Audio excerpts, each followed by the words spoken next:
Of course, I will. Go get ready. Boys and girls, I have a special Christmas story for you.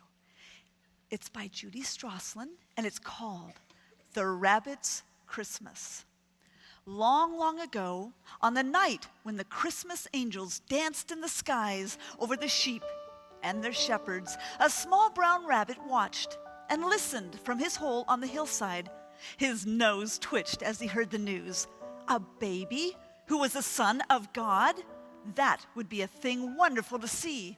At once, the rabbit raced towards Bethlehem as fast as his long legs would take him. He had not gone far, however, when he thought, bing! Who will tell the other animals about this baby? He stopped in the middle of the field. But if I delay, the babe might be gone. What should I do? The night stars twinkled in the cold, clear sky as he sat thinking. Then suddenly, he turned away from Bethlehem and began to search for other animals to tell. The angels are too busy telling the people, he thought. I shall tell the beasts of the fields and the birds of the air. The rabbit soon found a family of field mice to tell. And then he looked up in the sky and he saw a flock of birds flying, and so he told them as well.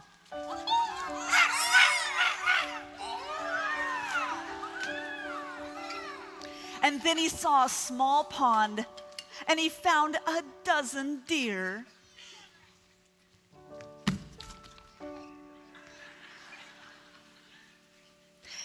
Then he saw several turtles under the rocks nearby, and he told each one the wondrous news.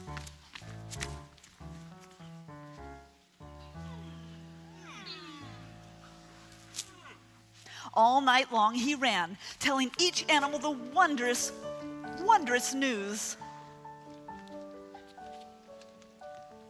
Oh, it is true. He stood quite far away from the lion, but the lion said, "Do not be afraid." The rabbit saw a snake hole in the ground, so he leaned over and whispered to the snake the good news. But after he told one animal, he would think of another to tell, and so he sprinted through the night, telling of the babe and the star brightly shining in the sky.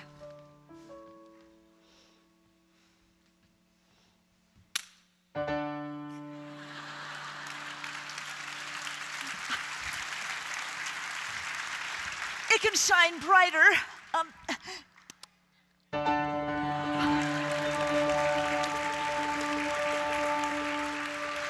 And the rabbit also told of the manger in Bethlehem.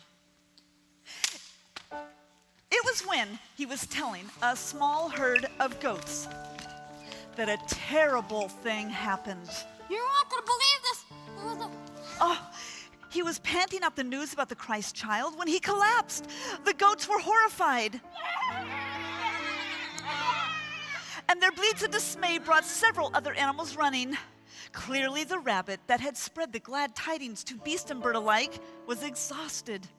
And what was to be done? More than any other animal, he deserved to see the baby, but now it was impossible. Suddenly, a wolf appeared at the edge of the clearing.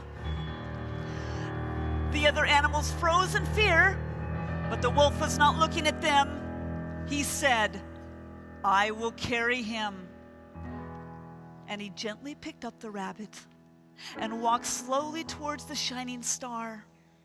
The other animals followed at a distance at first, watching carefully each time when the wolf set down the rabbit so he could rest. One time, as the wolf rested, a goat nudged him gently. So the wolf placed the rabbit on the goat's back. After the goat grew tired, a donkey would have carried him all night. But a pig insisted on his turn. And so did a deer. Oh, dear. Even the field mice heroically volunteered. Oh, but despite their tenacious spirit, they moved no farther than a few feet. I'm so sorry. The early pinks and golds of dawn were streaking across the sky when the animals arrived at the stable. The deer that was carrying the rabbit set him gently in the straw as they all gathered around the manger. The little baby lying there had solemn eyes, but laughed to see the strange faces of his visitors. It was his laugh that awakened the small brown rabbit, and he looked in amazement at the array of creatures that had so gently brought him to this holy place. The rabbit stood on his hind legs, resting his paws on the edge of the manger to look at the Christ child, and the morning welcomed them all. Wow, you guys, what a story! We need to tell everybody about this story. Come on. Yeah, let's go. Yeah.